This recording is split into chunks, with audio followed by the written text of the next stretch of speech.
Hi everyone, this is Vinod here and welcome to my channel.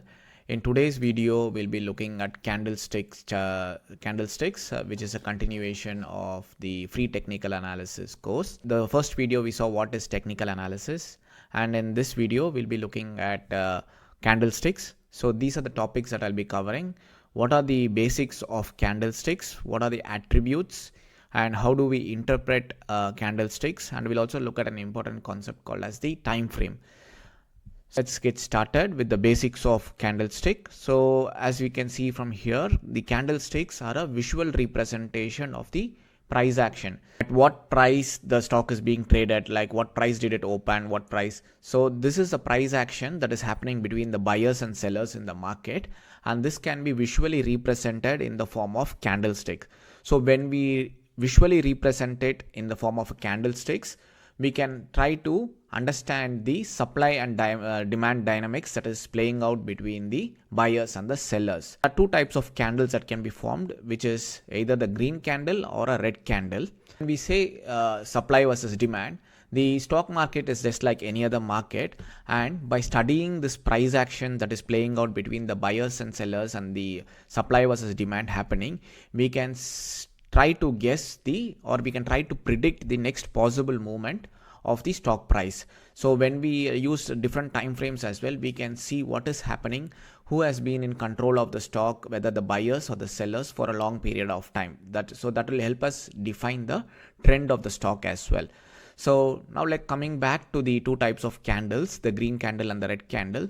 So the green candle is formed when the stock opens at a price and the close price is above the open price. So this shows that the buyers are in control, and hence it forms a green candle. However, if the stock price opens at a particular price and the close price is below the open price, then the candle that is formed is a red color candle. So this shows that the sellers were in control for that particular day. So this is the basics of candlesticks. So when you look at a candlestick chart pattern and when you see green and red candles, so you know on that particular day who were in control. Like I said, by visually viewing the candlesticks that is formed on the chart, we can understand, or we can try to interpret it and try to find out whether the buyers are in control or whether the sellers are in control, whether the supply is more or whether the demand is more. So when the supply is more, it usually forms a red candle because the sellers are trying to sell it, and when the demand is more, the candle that is formed is a green candle because the buyers want to buy the stock price. Let's go on to the attributes of a candlestick. So the main attributes of the candlestick are the open, high, low, and close. So these are the four main attributes of a candlesticks. Like the name says, it is the price at which the stock opens, and the high price is the highest price that it made on that particular day, and low is the lowest price at which it traded on that particular day, and close is the close price at which it closed at the end of the market day. Four main attributes and the most commonly used attributes in a candlestick.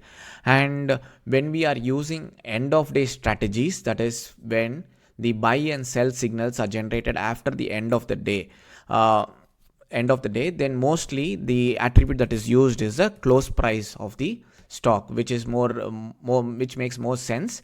And if you are going on a lower time frame, that is if you are trading intraday and if you are viewing any other time frame like a minute chart or an hourly chart, then there is a possibility that you could be using any of the other three attributes, like the open price, the price at which it opens, the high price, or the low price. But if you are trading, if your system or if you generate signals after the end of the day, and if you buy and sell your stocks, like if the signals are generated only after the end of the trading day and you want to place it the next day, in that case the most commonly used attribute is the close price. And apart from these four main attributes, there are also the other two attributes, which is the body of the candle as well as the wick. Now in the next slide, I'll show you the body of the candle as well as the wick. And there are some traders who use these attributes like the length of the body as well as the length of the wick to interpret whether the buyers are in control or whether the sellers are in control, and to guess the next possible move. One, we looked at the attributes, which are the four main attributes, as well as the two other attributes, which are the body and the wick of the candlestick. To the interpretation of the candlesticks. So here we can see the attributes being plotted here, as well as how the green candle is formed, as well as the red candle is formed. Now how do we interpret this is, so when the price opens at a particular price and the price closes above the open price, then like I said, we form a green candle, or it's also like called as a bullish candle. However, when we open at a price and the close price is below the open price, then we form a red candle, which is a bearish candle. And these are the top wicks, which is formed at the top, and these are the bottom wicks. So like when this wick is very tall in the bottom, it means that the buyers are trying to absorb the selling pressure and take the price higher. However, when the wick on the top wick is high, it is a bearish sign, saying that there is a huge supply of stocks and the sellers are trying to sell down. So when the top wick is tall, it means that the selling pressure is more, so that it forms a longer wick. However, if the bottom wick is very long, it means that the buyers are trying to absorb the selling pressure and take the buying pressure is more, and they are trying to take the stock price higher. So we looked at how to interpret the top wick as well as the bottom wick. Now I'll talk about the body of the candle. So when we open at a particular price and the close price is very high above the open price, meaning we form a very large body, it means that the buyers are in control and the buyers are trying to take the price higher. This means the buyers are fully in control of the stock price. Similarly, when we open at a particular price and there is no wick and we form a large body and the close price is below, it means the opposite, which means that the sellers are in full control. We open at a particular price, and since the open, the sellers have been continuously selling down, and we closed way below the open price and we formed a large body, meaning that the sellers were in full control for that particular day. Now we looked at the long bodies. Now we will look at a short body candle. So when there is an indecision in market, when there is a tussle going on between the buyers and sellers, we usually form what is called as a doji candle, or which is a short body candle, and I can show it in the candlestick here. This particular candle is a type of a doji candle. So this means that neither the buyers nor the sellers were in control for that particular day, and there is an indecision. There is a period of indecision in the market. So both are in neutralizing their selling pressure and buying pressure. So that is the doji candle. So here we are looking at the Nasdaq 100 index. So here this is like a bullish candle. You can see that the whole body is green, but it doesn't mean that the next day we will be having bullish. It's just that for that particular day we were bullish. As you can see from the price action, the next day we opened and then we closed lower, so showing that the next day the sellers were in control. So when we look at one particular candlestick alone, we cannot decide, or we cannot make a reliable prediction of what will happen the next day.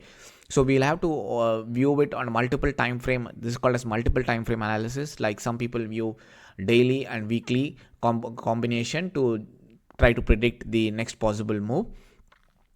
And so here is an example of a very bearish candle. Like the whole big body of the candle is red, and we opened here and we closed way below, and we formed a large body, showing that the sellers were in full control for that particular day. So this is how we interpret a candlestick. The next thing we will look at is also an important concept called as the time frames. Now the two most commonly used time frames are daily and weekly. So on a daily time frame, the candlestick that is formed shows the price action that happened on that particular day. Now when we change the time frame to a weekly one, so one candlestick will represent the price action that has happened for the entire trading week, like that particular week. So it summarizes what happened for that entire 5 weeks. You can also go on a minute or hourly time frames as well. That is more for people who take more short term like intraday trades. So but these are the most two commonly used time frames that traders and investors use. Now like there could also be scenario, like if you are using daily chart as well, you can use strategies that generate your buy and sell signals at the end of the day. And if you are trading on a weekly using a weekly chart, then you would only be generating signals on the weekend and then placing it on a Monday, and you will again revisit on the close of Friday, and then you will generate the signals for the next week. Now there are certain advantage of using weekly charts.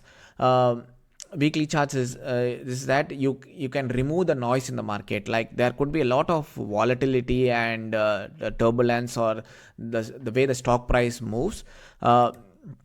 So when we are using weekly charts, all that noise gets reduced because all the price action that is happening on the entire week is summed up by just one candle. So there will be less chances of you being like stopped out from your like your investment positions if you are using a weekly chart. Now I use both daily as well as weekly time frames in my analysis, and in some systems I generate my signals based on my daily time frame, and in some systems I use the weekly time frame. But if you are a beginner who is just getting into the market, I would strongly suggest not to go